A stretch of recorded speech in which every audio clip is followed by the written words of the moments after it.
Влизаш бавно и въздухът трепва.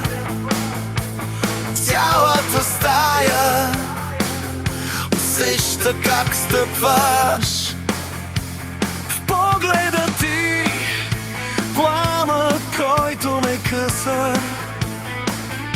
В походката сила, която ме дърпа към теб. Пристъпваш към мен на дъх разстояние и тялото трепне в лудо желание. Ти знаеш какво правиш и го правиш точно с мен. Гориш в ръцете ми като огън, който сам си избрах да запаря. Всяка твоя стъпка по мен е искра, която ме кара да трепна.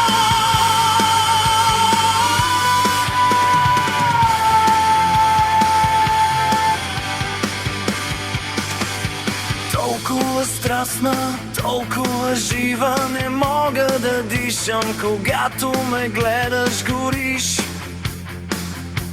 И аз горя с теб и няма спасение, и не го искам. Желая те диво, фатално, дълбоко, като пожар, готов да изригне в мене.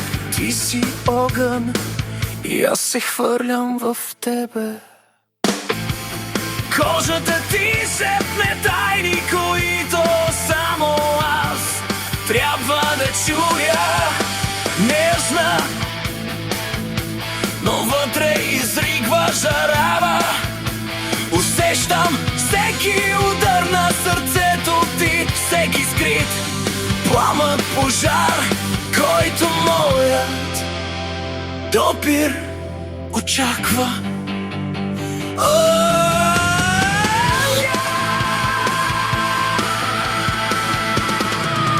Желая те така, както звездите желаят нощта. Неизбежно, безконтролно, но съдбовно.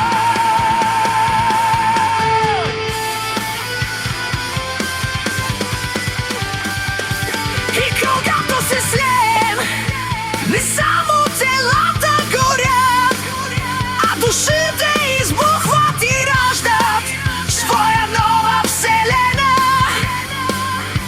Пламък, който гори, не изгаря, а преражда.